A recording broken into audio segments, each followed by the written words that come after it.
Go fruit yourself.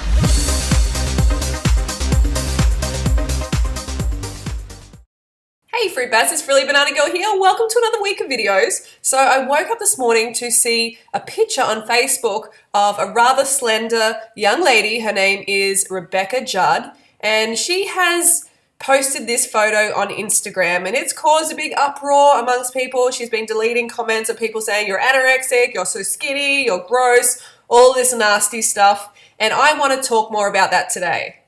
So if you've been living under a rock like I have and you don't know who Rebecca Judd is, well, she is an Australian model and she's a TV presenter. She's also the wife of an Australian Football League player, Chris Judd. And it's important to add that she has had a baby 6 months ago and she's lost a lot of weight since then.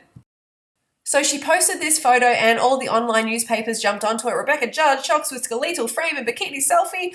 And, you know, the usual sort of backlash when someone who's slim posts their photo like I have myself and people are like, oh my God, you're anorexic, you're too skinny, you're awful, you're disgusting, all the crap under the sun. So I really feel for Rebecca and I wanted to find out more about her story. So it's just a fact that the population is getting fatter and fatter and fatter. We've got 70% or more people are overweight. And in America, for instance, there's 78 million people who are obese. And that's something like 3 times or more the population of Australia is obese. So it's a very big problem. And with this epidemic can come a warped sense of reality for some people. You know, if you're overweight and you're used to being around overweight people, you see them every day, your family's overweight, then when you see a slim person or a picture like this lady here, then it may freak you out. You may automatically think they're anorexic and they're unhealthy and they're too skinny, but are they? Or is it that overweight is considered normal because it's so common and slim is considered abnormal because it's becoming more and more rare? Or it might be that you're just a jealous hater trying to bring people down.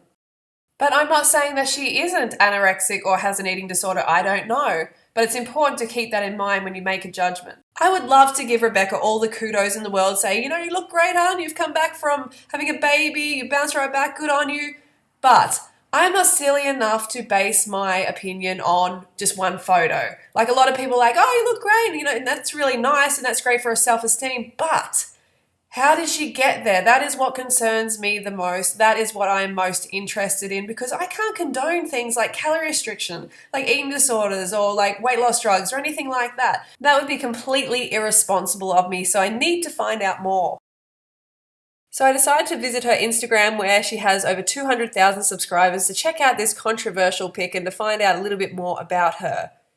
My first impressions are, yes, she looks very slim, but even high-carb vegans can look this slim, eating unlimited calories, depending on their build, so I need more information.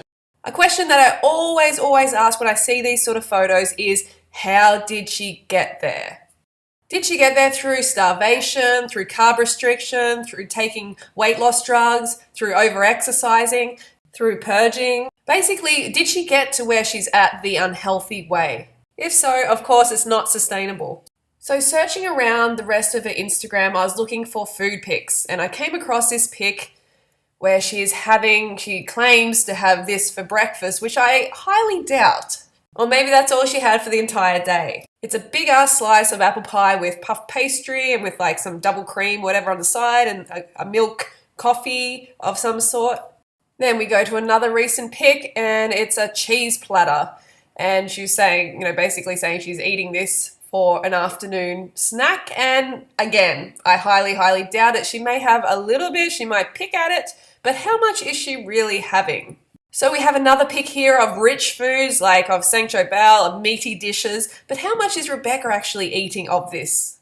So the point I'm trying to make here is if you eat obesity-causing foods like cheese, dairy, meat, then yes, you are going to have to restrict them.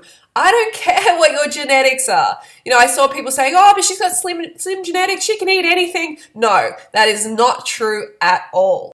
Because these fatty foods always catch up with us. So we've learned if we want to be slim, then we need to restrict those calories.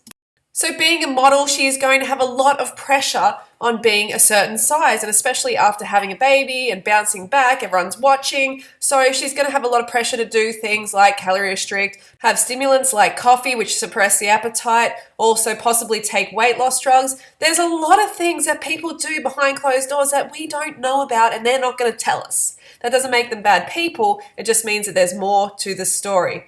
If you're anything like me, you are completely over this calorie restriction nonsense. And that's why I love the raw till 4 high carb vegan lifestyle, because I can smash in as much food as I want every time and stay slim, fit and healthy. Calorie restricting your way to become skinny is bad news because you become deficient in vitamins and minerals, and you can weaken your bones, your hair can fall out, get teeth problems, hormonal issues, lower your metabolism and become a fat storer, and maybe worse of all, suffer from mental issues, kind of go crazy. Because that's what happens when you starve yourself of brain fuel. You starve your brain, you are going to start to feel crazy. You don't get enough carbohydrates, enough glucose, and mark my words, you will start to get mental issues. And heck no, that is not worth it just to be skinny. So the take home really is eat unlimited plant foods, and in time you will transform into your fittest, healthiest self. Eat animal products long term, and you will have to deprive yourself constantly and be a yo-yo when it comes to your weight. Ain't nobody got time for that. Okay, fruit bats, so have a great day, and don't forget to go fruit or root yourself, and thumbs up if you love eating unlimited carbs as much as I do.